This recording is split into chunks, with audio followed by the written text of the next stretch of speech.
മകൾക്ക് വേണ്ടിയാണ് പറയുന്നത്.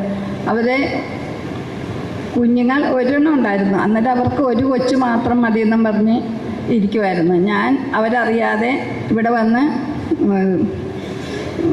അപേക്ഷക്കത്തുകളിട്ട് അവർക്ക് വേണ്ടി ഞാൻ മാതാവിൻ്റെ അടുക്കൽ പ്രാർത്ഥിച്ചുകൊണ്ടിരിക്കുമായിരുന്നു. അന്നേരം ഇപ്പം അവർക്ക് ഒരു കുഞ്ഞിനെ ഈശോ തന്ന് അനുഗ്രഹിച്ചു. പരിശുദ്ധ അമ്മയ്ക്കും തിരുക്കുമാരനും ആയിരം നന്ദി.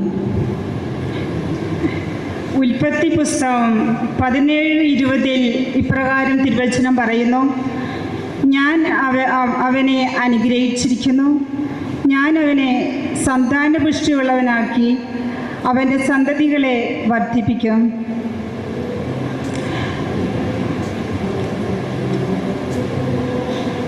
സ്നേഹമുള്ളവരെ,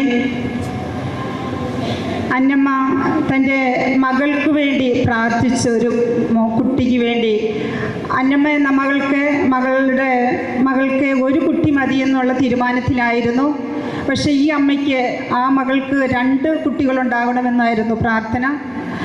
ഈ മകൾ IMS അമ്മയുടെ നടയിൽ വന്നിട്ട് ഈ മകളുടെ കൈകൾ ഈ അമ്മയുടെ ഉദരത്തിൽ വെച്ചുകൊണ്ട് ഇങ്ങനെ പ്രാർത്ഥിച്ചു: അമ്മേ, എൻ്റെ മകൾക്ക് ഒരു കുട്ടിയും കൂടെ ഉണ്ടാകണമെന്ന് അവൾക്കൊരാഗ്രഹം തീരുമാനം കൊടുക്കണം എന്ന് പ്രാർത്ഥിച്ച്, അങ്ങനെ പ്രാർത്ഥിച്ചതിൻ്റെ ഫലമായിട്ട് കഴിഞ്ഞ ജനുവരിയിൽ ഈ മകൾ 2ാമത്തെ കുട്ടിക്ക് ജന്മം കൊടുക്കുകയും ചെയ്തു.